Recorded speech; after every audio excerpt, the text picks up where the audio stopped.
반갑습니다. 오대영 라이브 오대영입니다. 30조 원에 가까운 세수 펑크가 현실화됐습니다. 원인은 둘째치고 대책이 문제인데 서민들 주택기금까지 끌어다 쓰기로 해서 논란입니다. 명태균 씨가 등장하는 녹취가 추가로 공개됐습니다. 공천이 여사님 선물이란 내용이 담겼습니다.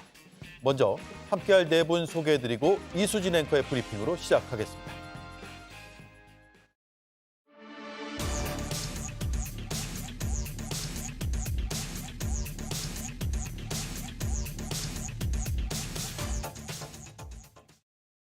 우리 정부는 전 정부가 푹 빠졌던 재정 만능주의를 단호하게 배격하고 건전 재정 기조로 확실하게 전환했습니다. 건전 재정 기조를 굳건히 지킨 결과 국가 재정도 더욱 튼튼해졌습니다. 윤석열 정부는 건전 재정을 강조해왔습니다. 그래서일까요? 올해도 세수 펑크가 30조 원에 이를 거라는데도 국채 발행과 추경은 없다고 합니다. 부족해진 돈 어디선가는 메워야 하는데요. 정부는 외평기금에서 최대 6조 원, 주택도시기금에서 최대 3조 원을 끌어다 쓸 계획입니다. 서민들이 가장 황당해하는 것도 이 부분입니다. 세금 계산을 잘못한 건 정부인데 왜 서민들의 청약저축으로 조성된 주택도시기금을 건들고 외환방파제를 허무냐는 거죠. 아랫돌 빼서 윗돌 괴기, 서민 돈으로 펑크 맞기, 이런 비판들이 나오고 있습니다. 네, 거의 모든 언론에서 오늘 비판을 쏟아냈고요. 지난해 56조 4천억 원 역대급 세수 펑크였습니다. 올해도 국세 수입의 구멍이 큰데 29조 6천억 원, 약 30조 원의 금액이 모자랄 것으로 전망이 나오고 있습니다. 자, 그러면 이걸 어떻게 메울 것이냐라는 건데 외환시장의 최후 보루라고 불리는 외평기금 그리고 서민 청약통장으로 만든 주택도시기금 등을 활용하겠다는 방안을 기재부가 발표해서 논란이 되고 있습니다. 김유정 의원님, 외평기금 얘기부터 해보죠. 작년에 이거 썼다가 올해는 안 쓰겠다라고 지난달까지도 국회에 가서 그렇게 기재부가 설명을 했거든요. 근데 한 달 뒤에 이걸 쓰겠다고 말을 바꿨어요. 아무런 사과도 책임도 지지 않는 그런 상태에서 말을 바꾼 거잖아요. 예. 정말 무책임하고 무능하다고 생각합니다. 환율 안정자금, 비상금 같은 건데 지금 계속 환율 1,400원대잖아요. 그리고 미 대선 때문에 달러 강세 계속 유지될 거고 또 중동 전쟁 때문에도 불확실성이 커지고 있는 이런 상황에서 그거 갖다 써서 어떻게 하자는 겁니까? 예. 그러니까 기금이라는 게 기본적으로 운영 목적이 있는 것인데 이것저것 다 갖다 돌려막아서 건전재정 하겠다 이렇게 얘기하면 그게 다가 아니지 않습니까? 그래서 좀 전에 대통령 그 육성도 나왔습니다마는 우리 경제가 막 살아나고 있다 그랬고요. 그리고 아무 문제 없다 경제 이렇게 얘기를 했었는데 결과적으로 이렇게 작년에 56조, 올해 30조 이렇게 그 결손이 생겼는데도 기본적으로 대통령도 기재부 장관도 사과 한마디가 없습니다. 예. 저는 그게 전제가 돼야 된다고 생각하고요.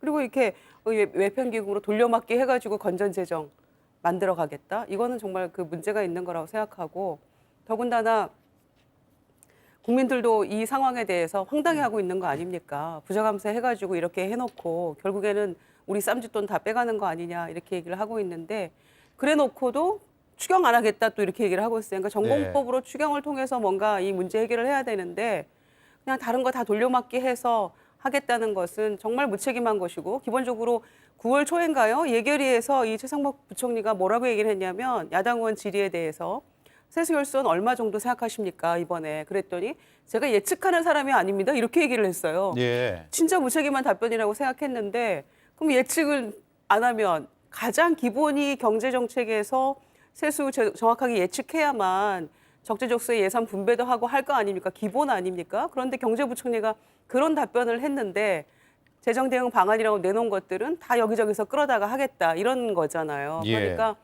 거의 무슨 대통령도 경제 살아난다 그러고 기재부 장관도 문제 없다고 얘기. 이게 무슨 야바이 경제도 아니고요. 이런 무책임한 이런 태도가 어디 있겠습니까? 예, 사과 한마디 없다. 홍석준 의원님, 네. 외평기금 활용 계획은 검토하고 있지 않다가 지난달 한 달 전의 발언이고 그런데 활용이 불가피하다. 그러니까 한 달 앞도 내다보지 못하는 거냐 이런 비판이 나올 수밖에 없는 대목이거든요. 그런 비판을 지금 최상목 장관이 좀 받을 수밖에 없는 상황인 거죠. 사실 1년 전에 이제 예산을 할 때 세수 추계를 합니다. 세수 예. 추계를 하면서 거기에 이제 수입이 얼마만큼 생길 것이냐 거기에 따라서 이제 국회에서 또 지출 예산을 이제 하게 되죠. 그런데 세수 추계라는 게 보면 항상 뭐 정확할 수는 없고 좀 남을 때도 있지만 대체적으로 보면 좀 모자랄 때가 많이 예. 있습니다. 그럼 모자랄 때 이제 어떻게 하느냐? 큰 방법은 이제 두 가지인데 하나는 기체 국채를 발행하는 방법이 하나가 있고 또 하나는 뭐 기금을 쓸 수 있는 방법이 있는데 지금 문재인 정부 때 이런 어떤 국채를 많이 쓰다 보니까 지금 이제 국가 부채가 1948년 정부 수립 이후부터 박근혜 정부 때까지 630조였는데 문재인 정부 5년 동안 무려 한 440조 들어가지고 이제 1,080조를 윤석열 정부에 넘겨줬습니다. 그래서 결국은 정부에서 선택의 문제인데 네. 즉 국가 부채 기체를 할 것이냐 아니면 기금을 쓸 것이냐 이 문제인데 지금 현재 그 전 세계 지금 금융시장이 잘 아시는 지금 굉장히 고금리입니다. 그리고 지금 현재 대한민국은 문재인 정부의 과다한 어떤 부채로 인해서 순수하게 국가 부채 이자 갚는 데만 하더라도 25조에서 26조가 들고 있다고 합니다.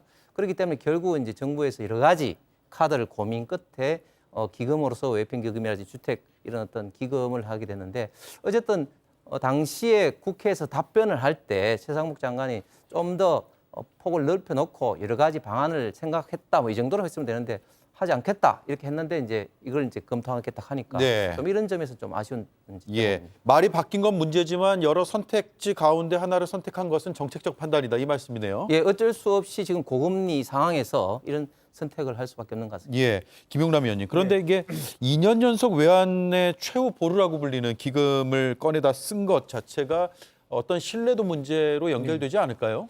요건 좀 설명을 해드려야 될 것 같아요. 국가 채무 비율을 구하는 공식은 국가 GDP를 분모로 두고 국가 채무를 분자로 둡니다. 예. 그러니까 국채를 발행하면 국가 채무 분자가 늘어나면서 국가 채무 비율이 올라가게 되어 있죠.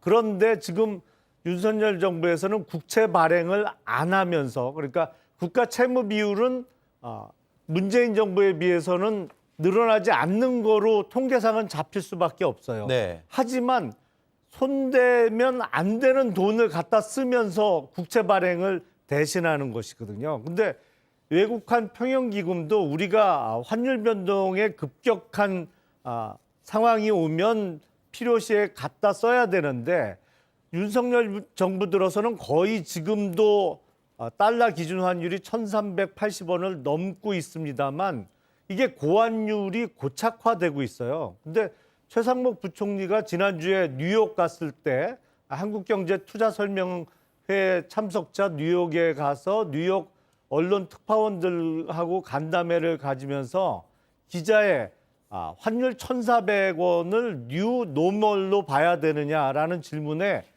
부인하지 않았어요. 네.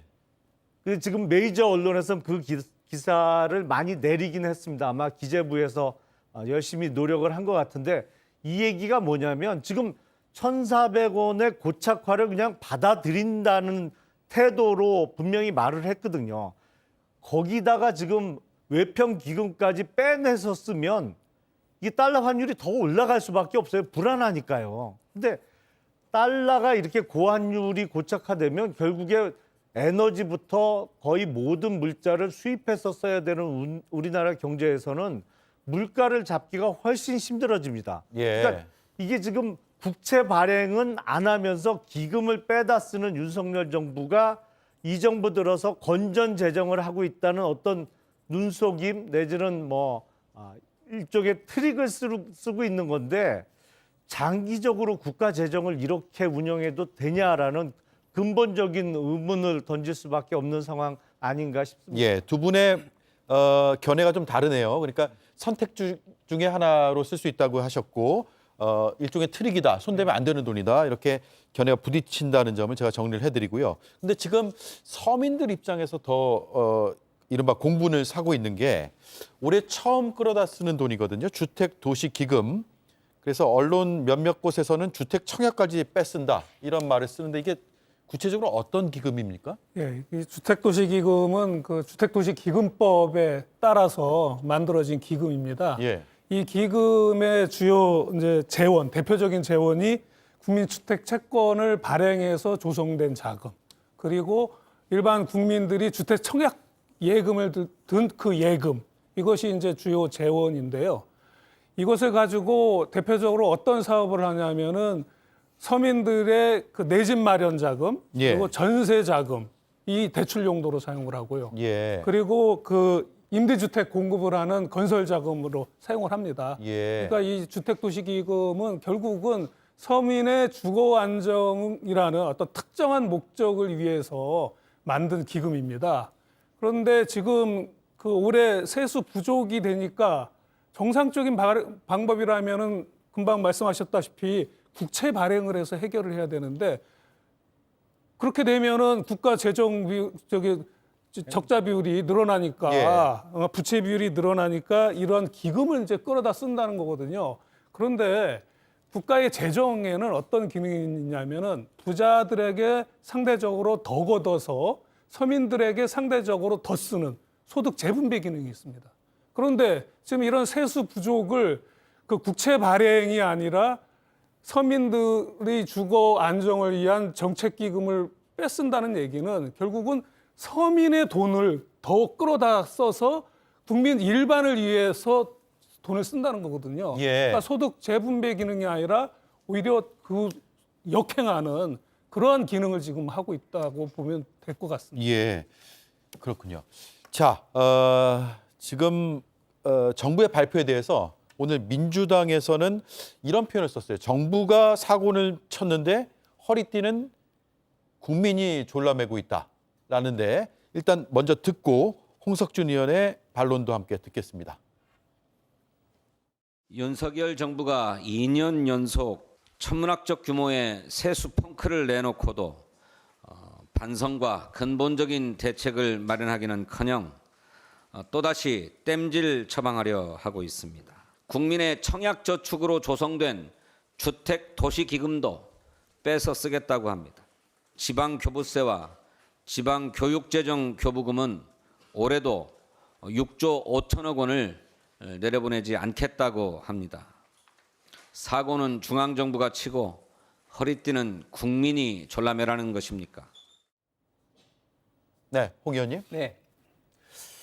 저는 민주당이 저렇게 이야기하는 거는 참 후한무치하다는 생각이 드는데, 제가 다시 정리를 하면 국가 부채가 1948년 수립부터 박근혜 정부 때까지 630 몇 조에서 불과 문재인 정부 5년 동안 440조를 윤석열 정부에 넘겨줬습니다. 예. 이렇게 막대한 천문학적인 어떤 부채를 넘겨준 정부가, 정당이 어떻게 저런 이야기를 할 수 있나. 그런데 제가 일단 먼저 팩트 체크를 하면 김영현 위원께서 말씀하셨던 부분은 최상목 장관에 따르면은 지금 현재 주택도시기금에서 차지하는 청약저축이 차지하는 비중은 한 20%라고 합니다. 그런데 이번에 이제 끌어들은 쓰는 그 청약저축 부분은 이제 아니다. 그렇게 이제 정리를 이제 했고, 그다음에 이제 환율 문제에서 보면 환율이 고환율 돼서 좋은 면도 있고 나쁜 면도 있습니다. 이제 수입하는 에너지라든지 또 식량이라든지 이런 어떤 수입 가격이 높아지는 문제점도 있지만, 그러나 우리는 결국은 수출을 이제 위주로 하는 국가이기 때문에 수출에서는 가격 경쟁이 생기는 면이 있습니다.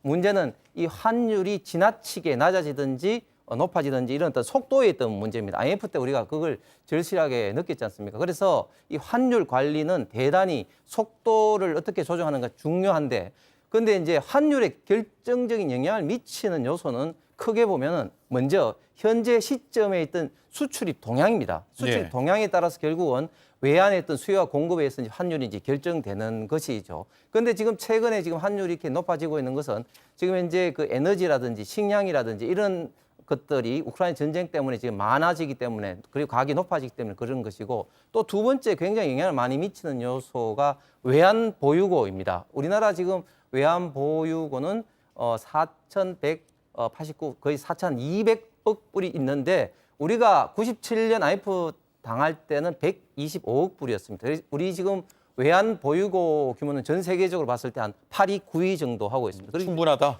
아직까지는 여력은 있습니다. 여력은 있다.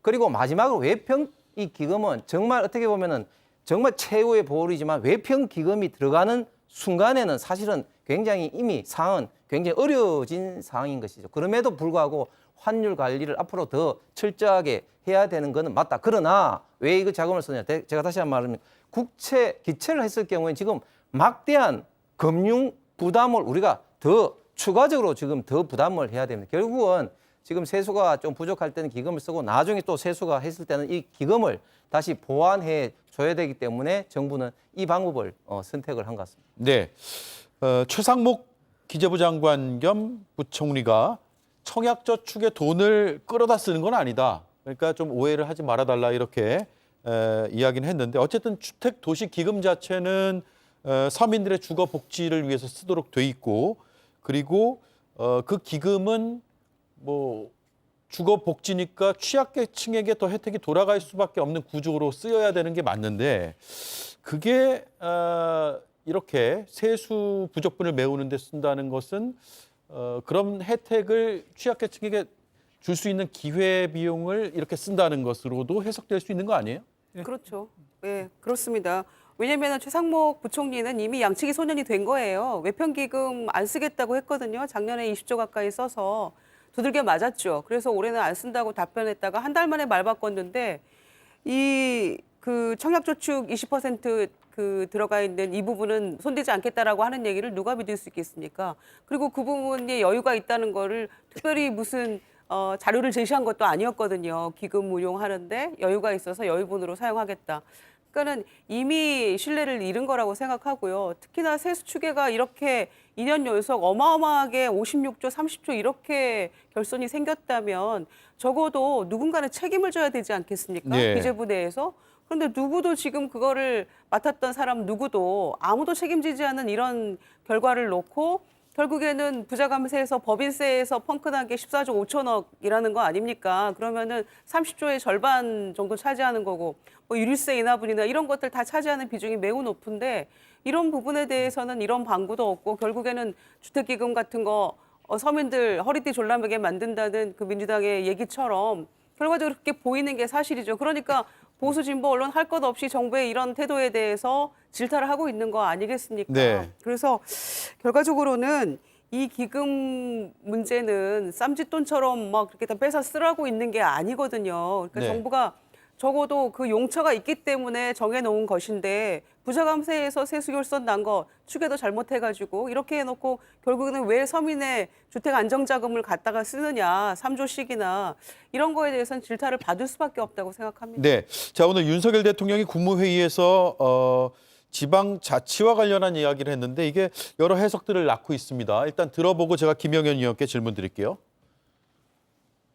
과거처럼 중앙정부가 일방적으로 결정하고 분배해주는 시대는 지나갔습니다. 권한과 책임의 무게 중심을 더 과감하게 지방정부로 옮기고 중앙정부는 지방정부의 성공을 뒷받침하는 든든한 조력자가 되어야 합니다. 네, 중앙정부가 조력자가 되어야 된다라고 하면서도 일방적으로 결정하고 지방에 분배해주는 시대는 지났다라고 했습니다. 지금 세수 부족 대응 방안 보면은 아래쪽에 지방교부세 및 교부금 감액 6조 5천억 원. 그러니까 지자체와 시도교육청에 내려가야 될 돈도 줄이겠다라는 거잖아요. 그게 발표되는 때마침 대통령이 또 발언이 나와서 어떤 해석들을 하는지가 좀 궁금한데 김영현 의원님. 네, 금방 대통령께서 말씀하신 지방이 중심이 되고 중앙정부는 보조 조력자가 되어야 된다는 말씀 이상으로서 참 맞는 말씀입니다. 그런데 지금 현재 그 지방자치단체의 재정 자립도가 50%가 넘는 데가 시도로 보면은 뭐 평균적으로 자립도 40 몇 %에 머물고 있습니다. 네. 그 상황에서는 중앙이 중심이 될 수가 결코 없죠. 지방이 중심이 될 수가 없는 것입니다. 네. 결국은 그 중앙에서 교부해주는 지방 교부금 이것이 이제 주요 자원이 돼가지고 지방에서 이제 지방 행정을 할 수 있는 것이거든요. 그런데 이 지금 그 세수 부족에 또 이 세수 부족으로 인해 가지고 지방 교부금이 6조 원이 줄었다는 것 아닙니까? 그런데 이 지방 교부금의 주요 기능 중에 하나가 각 지방자치단체 간의 그 재정의 불균형을 해소해주는 역할을 합니다. 예. 그래서 서초구처럼 재정 자립도가 매우 높은 곳에서는 이 지방교부금 뭐 줄어든다고 해서 하등에 영향이 없을 것입니다. 하지만 그 기타 여타의 지방자치단체에서는 뭐 어떤 데에서는 10몇 %밖에 재정 자립도가 안 되는 지자체가 있는 것으로 알고 있는데요. 그런 곳은 정말 심각한 문제가 발생하게 되죠. 이 지방 행정은 우리 국민의 일상생활과 밀접하게 관련된 행정을 하는 곳입니다. 지방 교부금이 줄어든다는 것은 결국은 지방 국민의 일상생활과 밀접한 분야에 있어서의 돈 씀씀이가 그만큼 줄어든다는 것이죠. 예. 자, 그러면 결국은 왜 이렇게 세수가 덜 거쳤냐는 궁금증으로 이어질 수밖에 없는데, 뭐 법인세가 많이 줄었다. 그런데 부자 감세 때문이다. 초부자 감세 때문이다. 아니다. 경기가 나빠서다. 여러 이제 분석들이 나옵니다. 제가 김용남 의원 그리고 김유정 의원께 이 질문을 드리고 마지막으로 홍석준 의원의 분석을 듣고 마칠게요. 먼저 김용남 의원님. 요거는 일종의 경제 철학이 조금 밑바탕에 깔려서 견해가 갈릴 수 있을 것 같아요. 그러니까 민주당 쪽에서는 이른바 부자 감세, 대기업에 대한 감세를 많이 해줘서 세수가 줄었다는 주장들을 많이 합니다만, 이 세율과 세수 간의 관계는 이른바 그 레포 곡선이라는 이론이 있습니다. 그러니까 예. 노벨 경제학상을 받은 아더 레퍼 교수가 주장한 것인데, 세율을 높인다고 세수입이 마냥 늘어나는 게 아니고 세율이 너무 높아지면 오히려 세수가 줄어든다. 뭐 이래서 그 상관관계를 나타내는 건데, 제가 보기엔 법인세가 특히 많이 줄어든 부분은 뭐 가장 큰 원인은 삼성전자의 부진 같아요. 삼성의 부진이다. 예, 삼성전자의 부진이 가장 큰 것 같고, 전반적으로 국내 경기 아니면 수출 경기가 안 좋은 것이 가장 큰 원인이 되지 않나 싶습니다. 근데 문제는 세수를 그래도 정확하게 예측하고 세수가 줄어들 것 같으면 나라 씀씀이를 좀 줄여야 되는데, 이 정부에서도 이른바 씀씀이를 줄이지 못하는 일종의 포퓰리즘은 여전히 작동하면서 세수 부족을, 세수 펑크의 규모를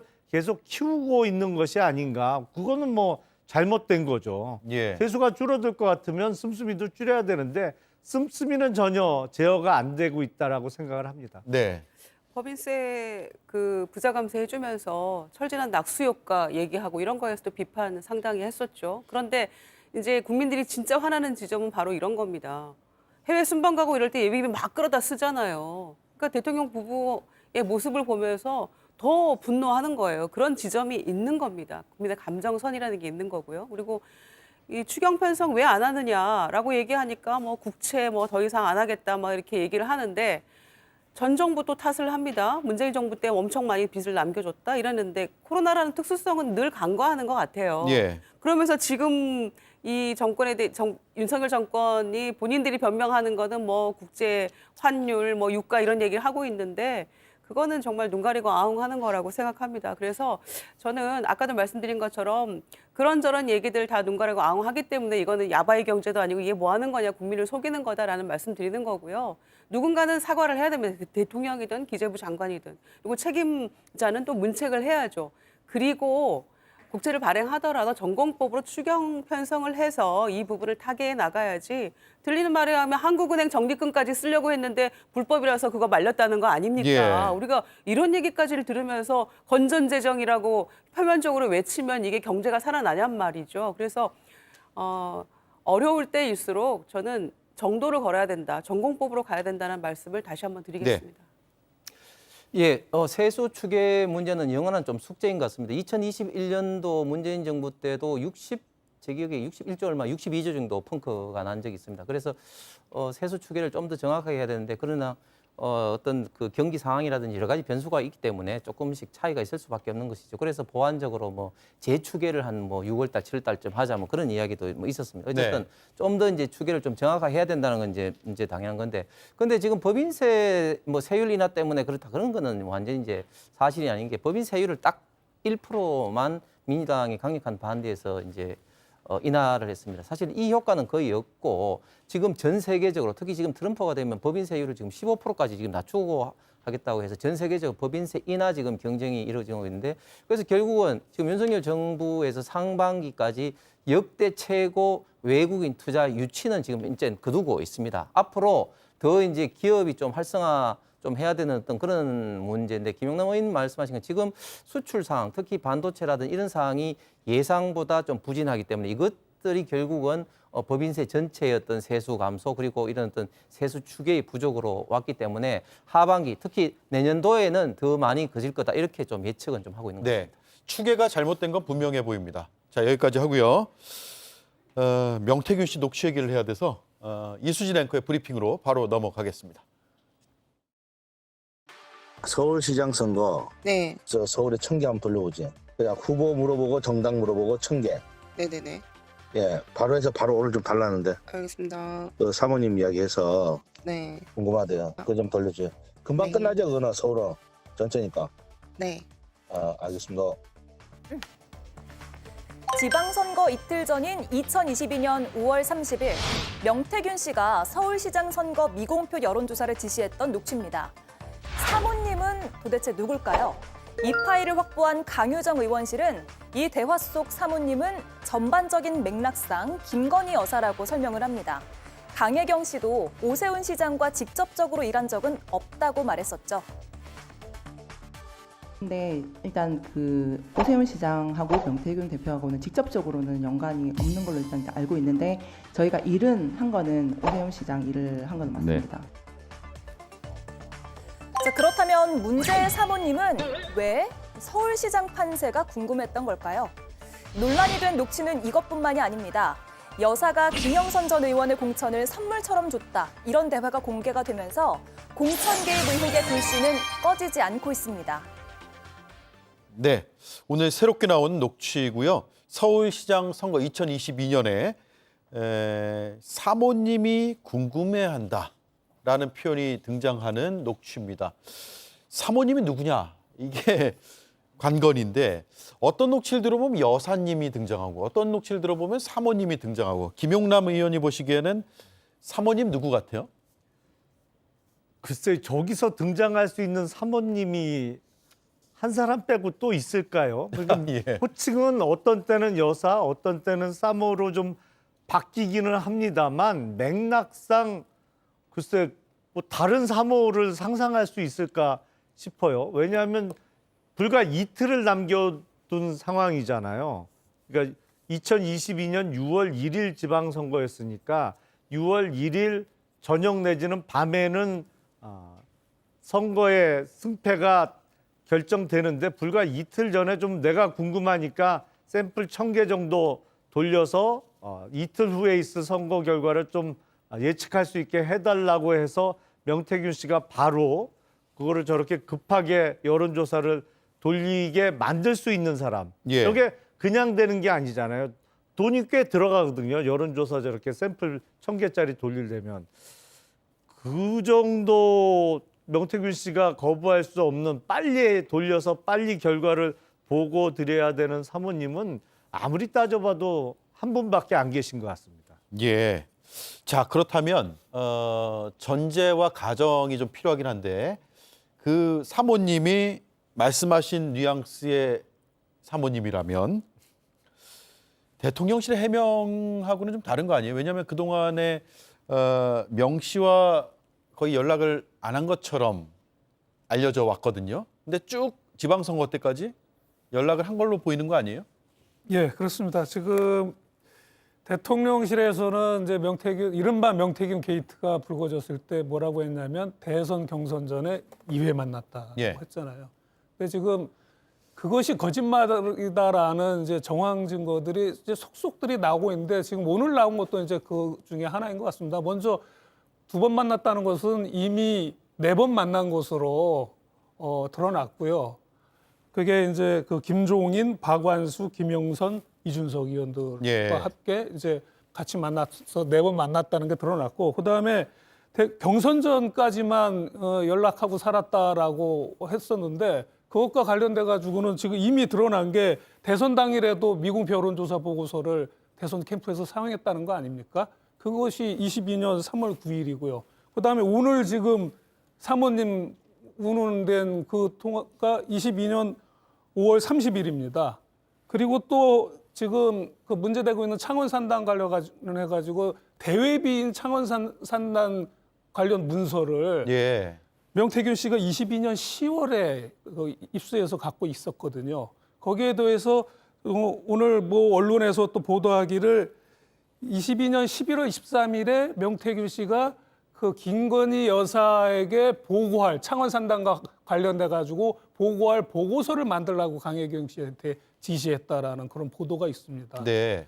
뭐 제가 볼 때는 앞으로도 지금 수도 없이 아마 추가 증거가 나오지 않을까 예측이 됩니다. 네.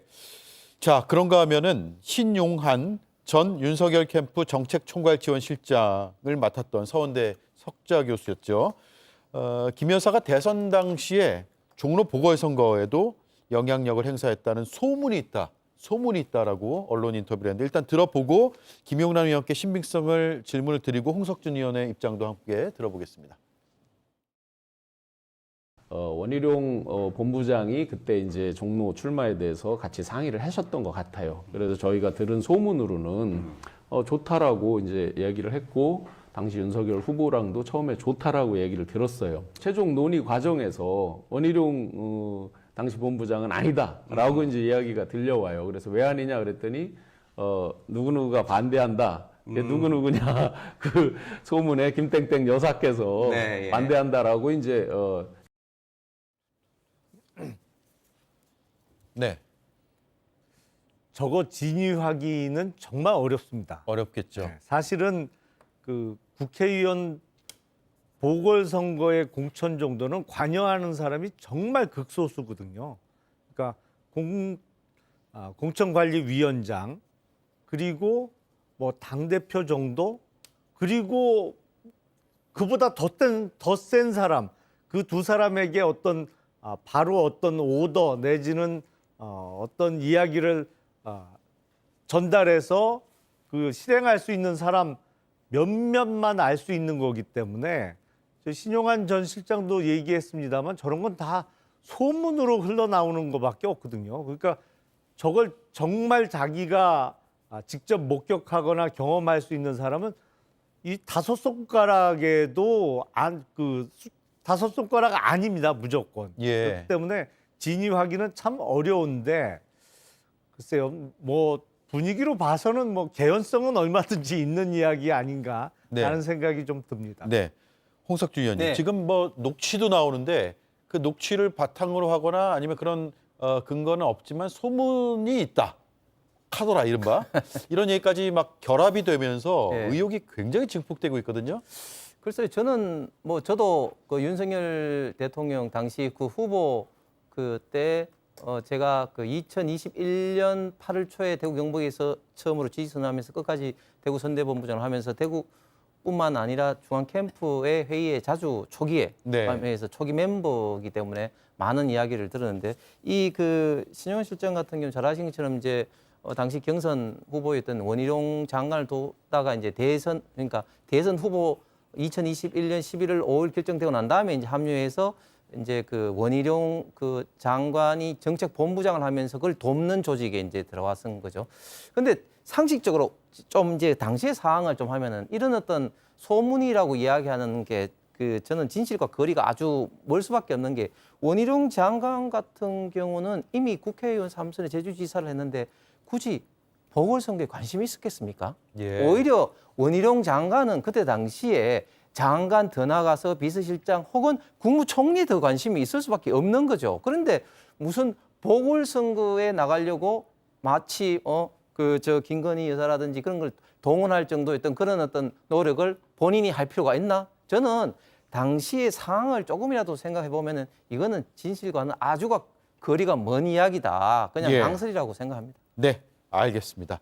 자, 오늘 한겨레 신문에서도 보도를 했는데 2022년 6월 경남 창원의창 보궐선거 공천 발표를 약 일주일 정도 앞두고 김영선 전 의원의 공천을 기정사실화하는 듯한 발언을 하는 녹취가 추가로 공개가 됐습니다. 이런 뭐 의혹들이나 정황들은 그 전에도 좀 거론이 됐었는데 녹취가 나왔거든요. 한번 들어보고 이어가겠습니다. 오늘 네. 여사님 전화 왔는데 네네. 내 고마움 때문에 네네. 김영선 걱정하지 말라고 내보 고맙다고 네네. 야, 자기 선물이래. 아, 하여튼 입 조심해야 돼요. 알겠습니다. 네네네. 난리 뒤집힌다. 알겠습니다. 네. 자, 김희정 의원님, 여기선 주어는 분명해요. 여사님이라고 했기 때문에. 그리고 공천이라는 표현은 들어가지 않았지만 맥락상 김영선 전 의원의 공천을 걱정하지 마라라는 것으로 읽히고요. 그래서 공천 개입 의혹에 조금 더 다가서는 녹취가 아니냐 이런 분석들이 나오는데 동의하세요? 동의합니다. 전적으로 동의하고요. 저희는 그 뒤에 이어지는 얘기를 먼저 공개가 됐던 것 같아요. 원래 윤석열 대통령도 뭐 김영선이라고 했다. 예. 그런데 그 소위 그 친윤 그 두 의원이 뒤집으려고 하는 거를 본인이 다시 엎었다. 이런 취지의 녹취록을 저희가 먼저 들었거든요. 그런데 여기에서 지금 다시 이제 여사님이 선물이라고 줬다는 거 아닙니까? 그러니까 강혜경 씨가 얘기하기를 여론조사 비용 3억 7,520만 원을 받아오겠다라고 하면서 비행기 타고 갔는데 예. 그 여론조사 비용 대신에 김영선 의원 공천을 받아왔다 이렇게 얘기를 했거든요. 그런데 그 얘기를 들었던 사람이 미래한국연구소의 전 소장도 똑같은 얘기를 들었다는 거 아닙니까?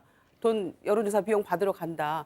그런데 그 상황 속에서 지금 선물로 지금 이렇게 줬다는 얘기가 나오는 거니까 이게 뭔가 주고받고 이러면 공천 거래가 되는 것인데 그 비용 대신 공천을 줬다면 이건 매우 심각한 문제라고 생각하고요. 네. 검찰이 바로 이건 수사 들어가야 될 문제인데 왜 민기적거리고 있는가 의심할 수밖에 없고 문제가 있다고 보여지고요. 그래서 이거는 아까 오세훈 시장 여론조사 그 비용 문제까지 해서 왜냐하면 그게 미공표 여론조사였다면 명태균 씨 혼자만 봐야 되는 겁니다. 그 누군가 옆 사람이 보여주면 그 자체로 이미 불법인 거거든요. 예. 그런데 이미 불법적인 상황이 벌어진 거 아닙니까? 그런데도 아무도 지금 아무 일도 없는 것처럼 이렇게 평화롭게 지나가고 있다는 것 자체가 문제가 심각하다라고 보여집니다. 네.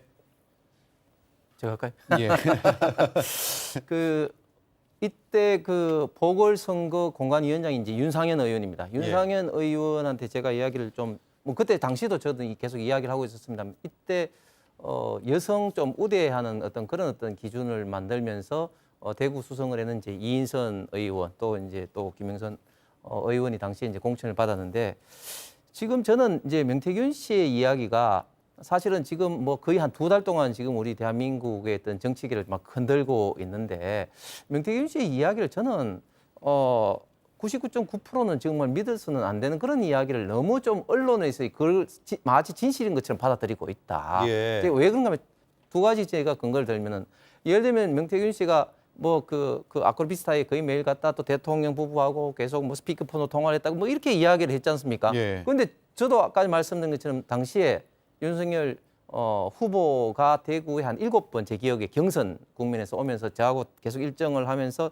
대구 일정은 물론이고 대구 오기 전에 뭐 광주나 부산이나 서울에서 오는 그런 그 이전의 일정을 제가 완벽하게 하면서 얼마나 당시에 치열한 경선 국민에서 후보가 윤석열 대통령이 열심히 한 걸 알고 있는 이런 예. 사람인데 과연 대통령이 없는데 아크로비스타를 갈 수가 있고 통화를 안 하냐. 예. 그 첫 번째고 두 번째는 그 명태균 씨 이야기 말이 계속 지금 달라지고 있죠. 뭐 했다가 안 했다가 특히 명태균 씨가 지금은 김건희 여사는 이 김영선 의원에 공개적으로 이렇게 개입하거나 한 적이 없다고 또 본인이 딱 잘라서 지금 이야기를 하고 있지 않습니까? 그렇기 네. 때문에 이 명태균 씨의 이야기 이런 전화 이런 것에 대한 저는 기본적인 진실성이 없다 이렇게 좀 생각됩니다. 예. 잠깐만요. 김영남 의원님 손 대셨으니까요. 앞서 홍 의원님이 당시 여성 우대하는 공천 기준에 따라서 뭐 김영선 의원이나 다른 여성 후보가 공천됐다는 말씀을 하셨습니다만 사실은 누굴 공천할지 사람을 정해놓고 그에 맞는 기준을 만드는 경우가 더 많이 있습니다. 예. 그러니까 이번엔 뭐 예를 들어서 김영선 후보를 공천해야겠다 하면 그에 적절한 기준을 사후적으로 만들어내서 이번에는 여성 우대다 뭐 이런 식으로 일이 이루어지는 경우가 많이 있거든요. 근데 오늘 공개된 저 녹취 파일에 의하면 사실은 사건의 흐름상 아주 자연스러워요. 앞서 공개됐던 5월 9일 날 명태균 씨가 강혜경 씨에게 전화해서 여사 통해서 대통령하고 통화해서 나는 김영선이라 했는데 그 얘기를 비춰보면 5월 2일 날 영부인으로부터 김영선 공천에 대한 확답을 받았는데 그 이후에 그럼에도 불구하고 당시 윤핵관들이 그 공천에 반대하고 우여곡절이 좀 있었던 것으로 보이죠. 그래서 5월 9일 날 명태균 씨가 이제는 영부인 통해서 대통령과 직접 통화하면서 확답을 받아내는, 그리고 바로 그 다음 날 전화 통화 내용대로 내일 발표될 거다 그러는데 5월 10일 날 오후에 공천 확정 발표가 되거든요. 그러니까 통화 내용을 시간 순서로 놓고 보면 자연스럽게 흘러갑니다. 그래서 예. 저거는 사건의 흐름상 신빙성은 꽤 높아 보인다. 검찰 수사에서도 저런 녹취들이 있으면 쫙 펼쳐놓고 보면 신빙성이 있다고 볼 수 있는 그렇죠. 그리고 내용들인가요? 오늘 밝혀진 특히 선물이라는 단어를 놓고 보면 저게 일종의 대가성, 지금 이른바 여론조사 비용 대신 공천을 줬다라고 하는 수뢰후 부정처사죄 성립에 대해서 대가성을 입증할 수 있는 핵심적인 증거가 되지 않을까라는 생각이 듭니다. 네. 다만 명태균 씨의 반론이 있습니다. 그래서 반론을 제가 말씀을 드릴게요. 물론 저 녹취 당시하고 지금하고 말이 바뀌었는지 여부는 확인이 안 되지만 지금의 입장이기 때문에 그대로 설명을 드리겠습니다.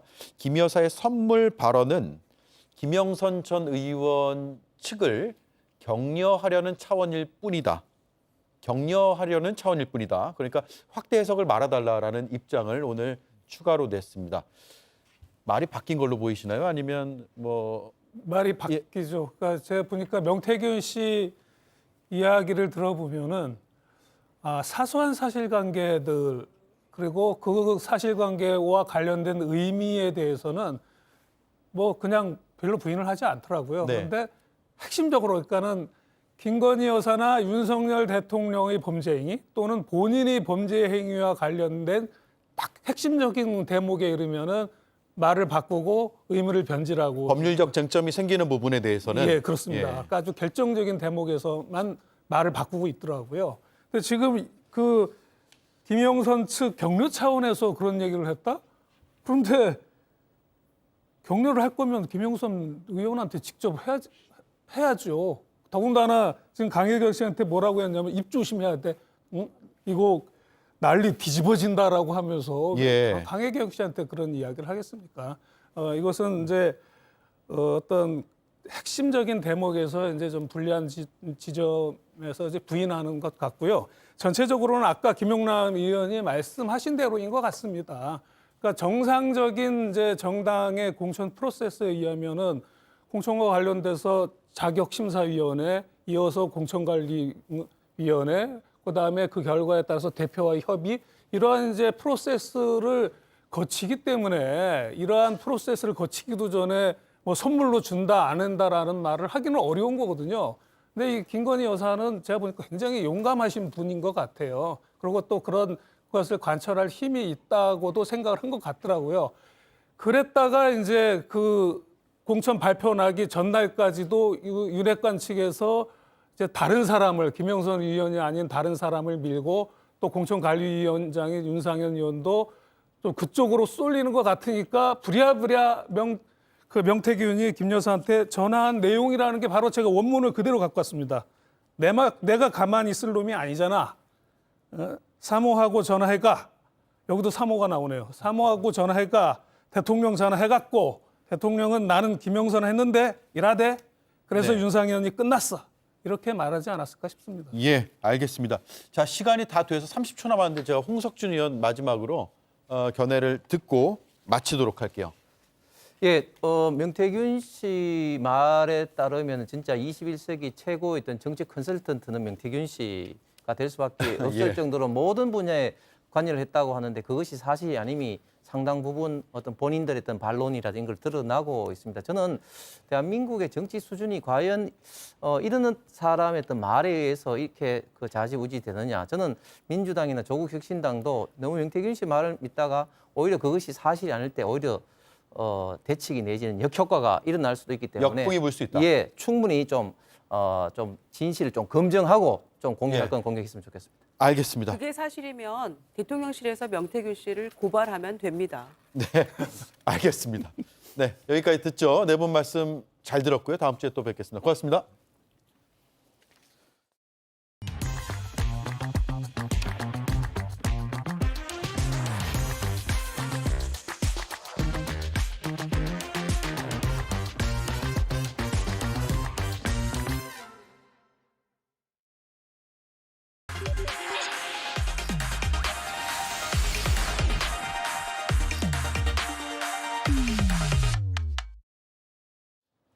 네, 오대영 라이브의 간판 코너 단도직입을 시작하겠습니다. 이제 국정감사가 거의 다 끝났고요.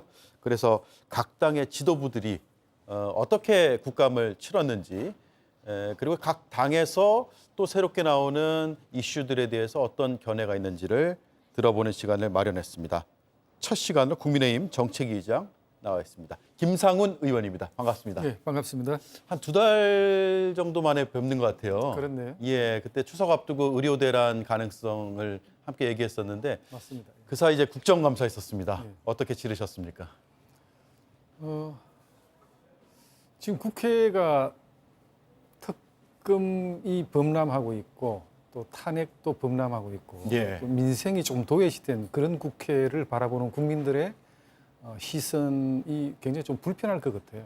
그래서 이제 민생을 챙겨 나가야 되는 국회임에도 불구하고 이번 국감은 특히나 정쟁이 좀 난무했던 그런 국정감사가 아니었던가 네. 그런 생각을 하고 있습니다. 예. 그 부분에 대해서는 우리 여당도 좀 성찰할 그런 기회를 가져야 되지 않겠나 그렇게 생각하고 있습니다. 예. 어제 오늘 굉장히 큰 뉴스인데 세수 결손 문제거든요. 가장 큰 원인이 뭐라고 생각하세요? 작년에 삼성전자가 적자가 났죠. SK도 그런 상황이었는데 세수 중에는 법인 세수가 굉장히 비중이 큰데 예. 작년에 법인 세수가 기업들의 그 영업 실적 부진으로 14조 5천억 정도가 결손이 났어요. 그다음 러우 전쟁, 러시아 우크라이나 전쟁 이후에 또 각종 뭐 건자재, 식자재 난 때문에 이 자영업자들이 굉장히 좀 고생을 많이 하셨는데 예. 자영업자들의 영업 이익이 또 줄어들면서 종합소득세도 한 4조 1천억 정도 결손이 났습니다. 그다음 부동산 거래가 좀 활발하게 진행이 되지 못했기 때문에 양도소득세 부분에서도 한 5조 8천억 정도가 결손이 났어요. 네. 뭐 이런 여러 가지 경기 상황 때문에 세수 결손이 발생했다 이렇게 보시면 될 것 같습니다. 예.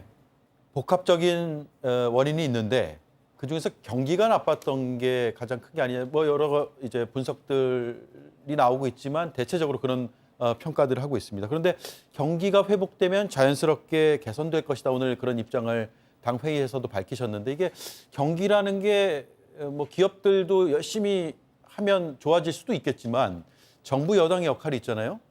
어떤 역할을 하시겠습니까?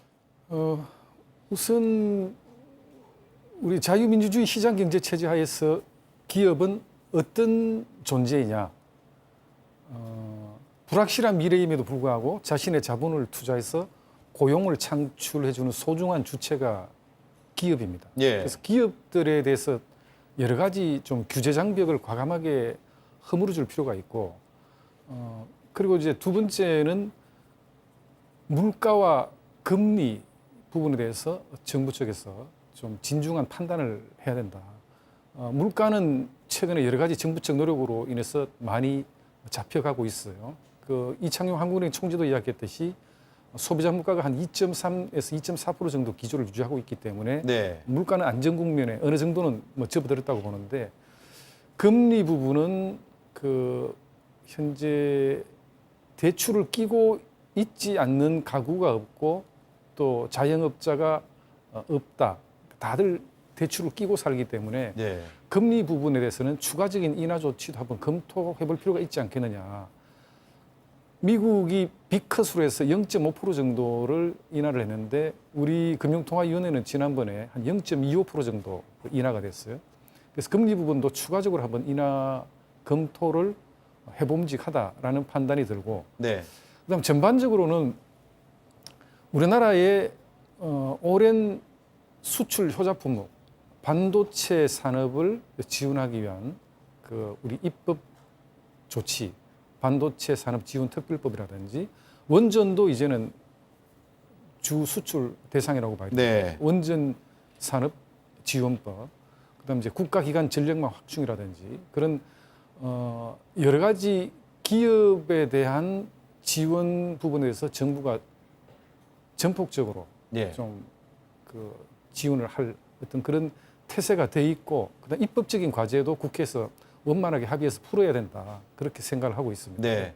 세수 결손에 대해서 야당에서는 감세, 특히 부자 감세 때문이다라고 주장을 하는데 뭐 전적으로 그렇지는 않겠죠. 그런데 일정 부분 그런 영향도 있지 않을까요?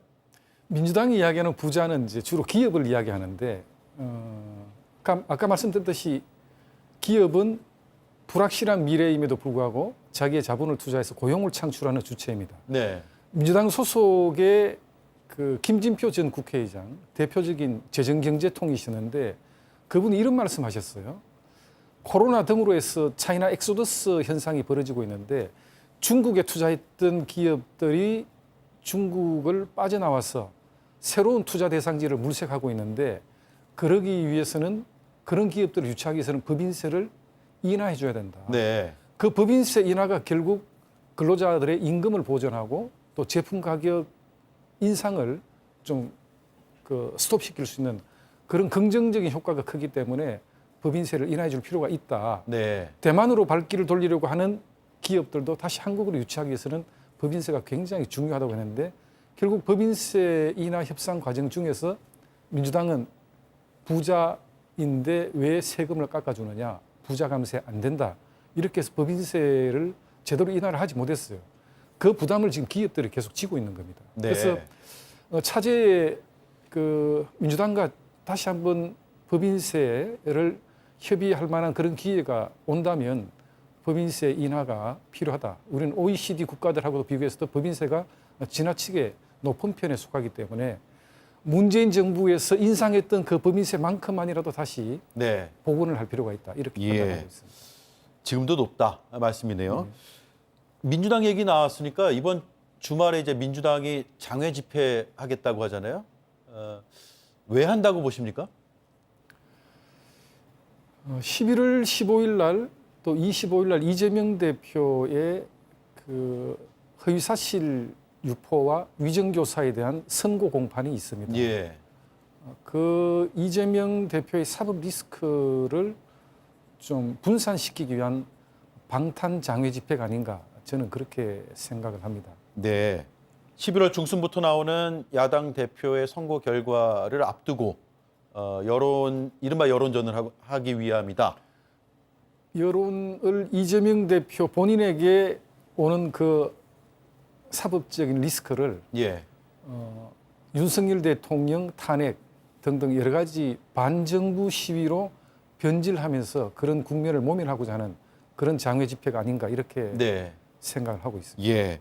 민주당에서 내걸고 있는 건 지금 김건희 여사와 관련된 의혹들을 해소해야 김건희 여사 된다라고. 특검도 포함이 돼 있죠. 민주당 예. 주장에는. 예. 그래서 그런 이제 주장들을 표면에 내걸고 있는데 예. 김 여사 문제 당내 지금 상황이 어떻습니까? 오늘 오전 라디오 인터뷰 들어보면은 김건희 여사의 사과 문제 등등을 용산에서도 고민하고 있을 거로 생각한다는 취지. 그러니까 뭐 추정이겠죠. 그런 말씀을 하셨는데 그게 이제 개인적인 추정입니까? 아니면 어떤 흐름이 있는 상황입니까? 개인적인 생각이 아니고 예. 지난주 모 일간지에 그 김건희 여사 사과 건의를 했다는 그런 기사가 있어요. 네. 뭐 의원 쪽에서. 예. 그다음 오늘 주요 일간지에 보면 대통령실의 고위 관계자가 상상할 수 있는 모든 방안에 대해서 고민하고 있다 이렇게 이야기를 했습니다. 그래서 네. 그런 거를 미루어 볼 때 용산도 나름 고민하고 있는 것이 아니겠는가라고 네. 이제 판단을 한 것이고 예. 말씀드린 김에 민주당에서 집요하게 이제 특검법을 발의하고 재발의하고 다시 3차 발의를 하는데 그 특검법에 대해서 위헌적 요소가 있어요. 위헌적 요소요. 예. 그러니까 야당에서만 특검 추천권을 갖고 대통령의 특검 임명권을 무시하는 그런 특검법이고 특검 사유조차도 지난번에 8가지에서 지금 13가지로 늘어났어요. 그것도 결과적으로는 이재명 대표의 사법 리스크를 분산시키기 위한 하나의 그 정쟁몰이용 수단이다 이렇게 판단을 하고 있습니다. 네. 특검의 추천 권한이 위헌적이다 말씀하셨는데 야당에게만 지금 부여를 예. 하고 있죠. 그런데 과거 특검에서도 국정농단 특검을 예를 들면 야당에서 하고 여당의 추천권을 배제한 적도 있지 않나요? 그랬던 적이 한 번 있는 것 같은데 지금은 그 민주당이 거대 야당입니다. 무려 170석 넘는 거대 야당인데 특검을 상시적 특검 국면으로 국회를 몰아가고 있기 때문에 예. 그 민주당의 특검 추천 권한을 민주당에만 부여한다는 것은 저는 어불성설이다 그렇게 생각을 하고 있어요. 네. 내일 용산과 회의가 있나 보죠? 고위 당정대 회의인가요? 매주 비공개 당정 정책 협의회를 하고 있습니다. 당정 정책 예, 회의요. 그래서 이제 주로 정부가 발의하고자 하는 입법, 그다음에 정책에 대해서 당의 협조 요청을 하거나 당에서도 정부 쪽에서 이런 사안에 대해서 한번 짚어볼 필요가 있지 않느냐 하는 어떤 그런 뭐 대화를 이어가는 예. 정책 협의회죠. 예. 뭐 정책을 얘기하겠지만 또 당과 용산 사이에서는 지금 김 여사 문제도 뜨거운 이슈일 수밖에 없는 상황이어서 그 문제도 자연스럽게 거론이 될까요? 내일은 정책 협의회이기 때문에 그 부분은 거론되지 않을 겁니다. 아마. 예. 예. 그렇군요. 자, 특별 감찰관 문제 이게 당내에서 여러 이견들이 나오고 있고 언론에 표출되는 목소리를 들어보면 굉장히 강도 높은 목소리도 있거든요. 의원총회에서 실제로 표결 붙여가지고 찬성 반대 뭐 이런 식으로까지 갈까요? 저는 특감에 대한 자유로운 토론은 오케이. 예. 그렇지만 표결은 바람직스럽지 않다. 예. 이런 생각을 하고 있습니다. 이견은 있을 수 있지만 갈등이나 분열이 있어서는 안 된다는 생각을 갖고 있기 때문에 그 표결 결과에 따라서는 승자도 패자도 없는 그런 정당이 될 가능성이 있습니다. 그래서 네. 가능하면 그런 갈등 국면을 우리가 좀 목도하고 있는 이런 상황에서 특감으로 인해서 불필요한 당내 분열이 있어서는 안 된다. 그런 생각을 하고 있습니다. 네. 대체로 이제 표결을 안 할 것이다라는 게 합리적인 의견으로 여당 내에서는 받아들여지고 있는 것 같은데 그러면 한동훈 대표와 추경호 원내대표가 어느 선에서 좀 합의를 보고 절충안을 마련할 거다라고 생각을 하세요? 두 분 다 유연한 사고를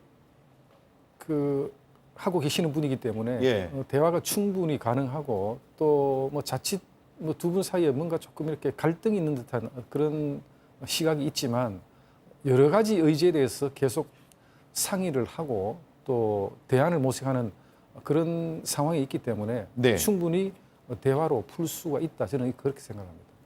알겠습니다. 자, 1분 남아가지고요. 마지막 질문 드리게 됐습니다. 한동훈 대표 취임 100일 이제 곧 다가옵니다. 어떤 메시지 낼까요? 혹은 어떤 메시지를 내야 될까요? 경제 문제가 굉장히 중요한 이슈가 될 것 같아요. 예. 여러 가지 자료를 만들어 드렸는데 또 민생 안정 부분에 대한 한 대표의 메시지가 있지 않겠나 하는 그런 기대를 하고 있고 또 뭐 여기서 어떤 메시지가 나올 것이라고는 제가 밝히기는 좀 곤란합니다만 네. 김세계 여기서 밝히시죠. 아무래도 예, 경제와 민생 분야에 좀 치중하는 정당의 대표로서 역할을 하겠다. 그런 예. 취지의 메시지가 있을 걸로 기대를 하고 있습니다. 예. 그럼 키워드를 경제와 민생 정도로 생각하고 있으면 되겠네요. 예. 알겠습니다. 잘 들어보도록 하죠.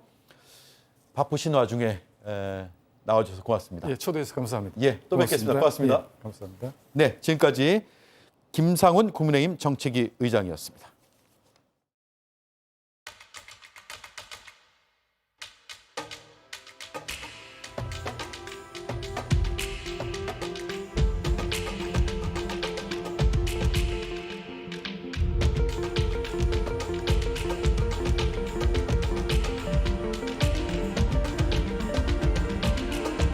바레니아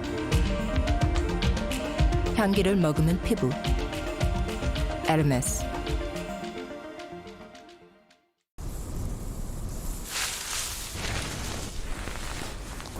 문득 가을이 왔다. 스노우피크 왔다. 랜드 경량다운 스노우피크 어페럴. 언제나 더 잘하고 싶은 마음. 진심은 꼭 전해지니까요. 당신은 무엇의 진심인가요? 일상의 진심, 일룸. 올해도 세수 펑크가 심각합니다. 경기가 나쁜 게 큰 원인으로 보입니다. 엎친 데 덮친 격으로 윤석열 정부의 감세 정책, 그중에서도 초부자 감세의 영향까지 불어닥쳤다는 분석이 나오고 있습니다. 경기가 나쁠 때일수록 정부의 적극적인 역할이 중요한데 잘 보이지 않고, 감세 정책은 정부 스스로 선택한 길이니 종합하면 정부가 세수 펑크를 자초했다고 표현해도 큰 무리는 없을 것 같습니다. 문제는 대책이고 앞으로입니다. 지금이야 돌 맞고 가면 된다고 할 수도 있겠지만, 지금을 이렇게 보내고 나면 나중엔 고치고 회복하는데 훨씬 더 많은 시간과 노력이 들지도 모르겠습니다. 앵커 한마디였습니다. 네, 오대영 라이브 마치겠습니다. 내일도 5시 30분에 찾아뵙겠습니다. 고맙습니다.